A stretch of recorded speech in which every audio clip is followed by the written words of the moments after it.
Hey guys, it's Mulgrath here, coming at you guys with the second video of my airsoft sniping series now. This is going to be on movement while sniping in airsoft. So to start off with this, we're going to start with pretty much how to move. And obviously that sounds pretty straightforward, but the right way to move as a sniper in airsoft, you're going to want to keep the lowest profile as you possibly can. Now, meaning that you're going to want to stay as quiet as you possibly can. You want to stay as low as you possibly can. You're going to want to make as little noise as much as possible as you can. I keep saying as possible and as much as you can because it depends on where you play. To get a little bit more into that, playing in a woodland forest area, depending on the season, you want to avoid any kind of branches that are on the ground that you might step on, and you're going to hear that loud snap that's going to give away your position. Definitely walking or trying to rustle through the leaves is going to make a lot of noise, so you're going to want to avoid that as much as possible. Sometimes you can't, so that's just kind of how you got to deal with it and just kind of put up with it.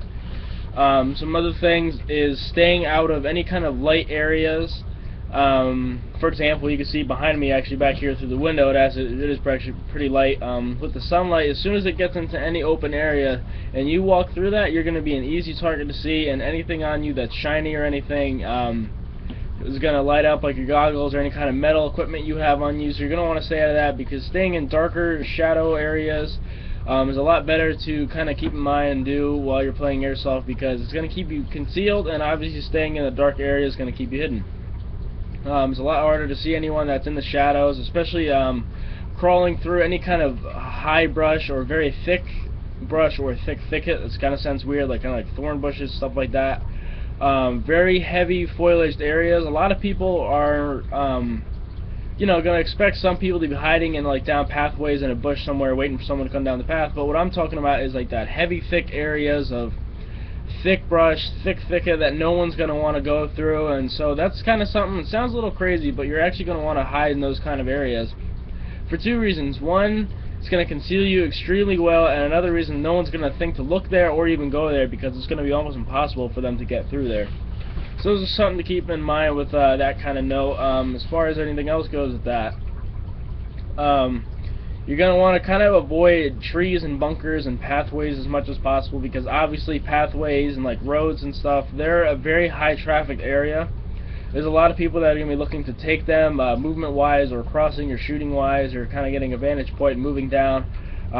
Again, it's a high traffic area, and bunkers, they're obviously going to be looking for people in bunkers, because that's normally one thing people always go to in a high traffic kind of airsoft game or area, especially CQB. Everybody's going to go into bunkers. So even in an open area like urban or like a woodland forest station area, you're going to be looking for people around bunkers, and especially around trees. I mean, through bunkers and bunker windows and trees, you're going to see, you know, a big rifle just sticking out. You know, you're going to see this front barrel sticking all the way out, and you're going to go, oh, there's a guy hiding behind the tree there. So it's just something you kind of want to remember, especially when you're moving. You're going to want to stay as concealed as possible. I keep saying that, using any kind of foliage, any kind of divots or trenches in the ground, like naturally made or man-made.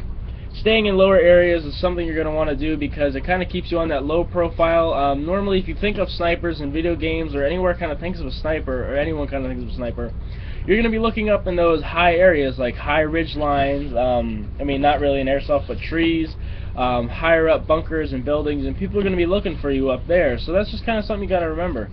Moving on top of ridge lines is also kind of a bad idea, because if you're moving on top of a ridge line, nothing moves up there except for you, and you're going to be able to be spotted because it's so high up, and it's going to catch that human eye, and you're going to be spotted and or taken out as soon as possible.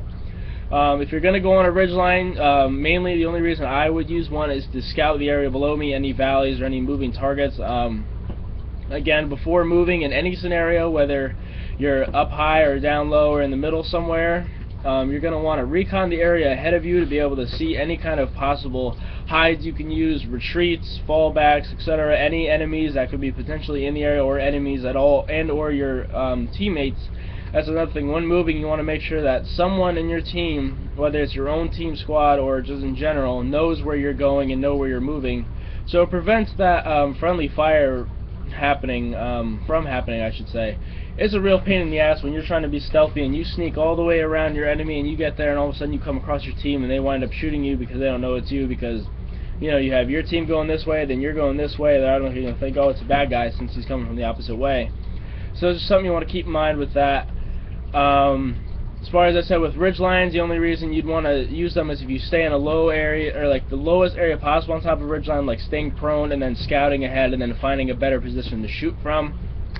I find anyone that uses a ridge line, there are bunkers and, like, I would say about wooden and like branch logs, fallen trees, bunkers that they are custom made at the field that a lot of people use are pretty good, but still you're going to be expected to be in those, so you're just going to want to keep that in mind.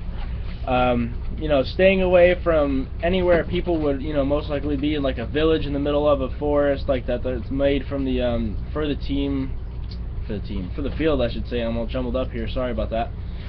Just stuff like that, like high traffic areas you're going to want to stay out of, like pathways, like I said, ridge lines, bunkers, tree lines. I mean, if you have to absolutely use them, then that's, you know, the only route you can take, then I guess just go for it. I mean, I've been in scenarios where I'm under fire and I have nowhere else to go otherwise to hide behind a tree to try to find a good possible route to fall back on.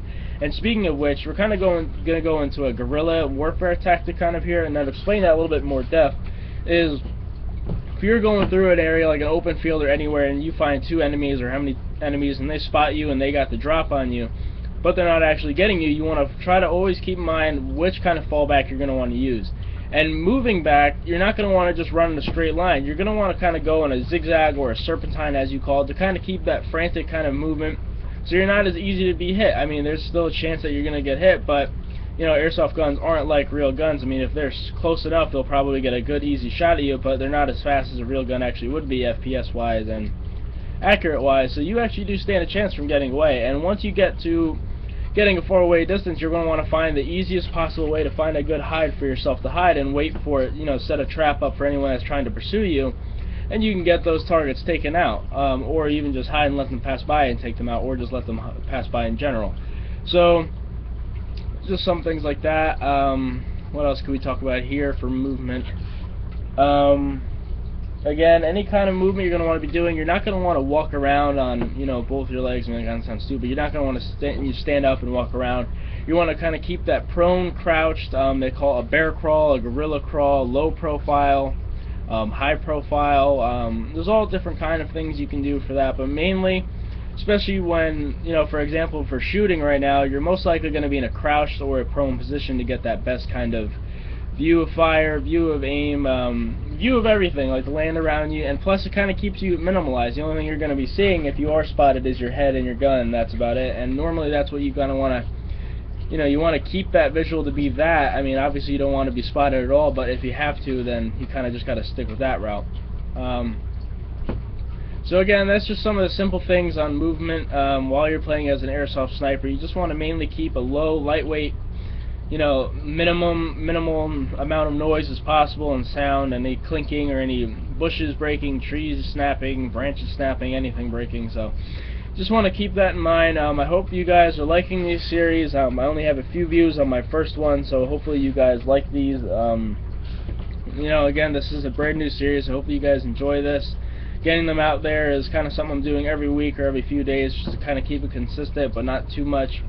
Also on Instagram, if you guys check me out at UAD Mulgreth and the rest of the team at UAD Doongar, UAD Papa V, or UAD Sam, or just UAD Airsoft in general, we have a lot of pictures and I have a lot of tips that I'm doing weekly, just like these videos. They're just going in combination with them. So again, I hope you guys like this.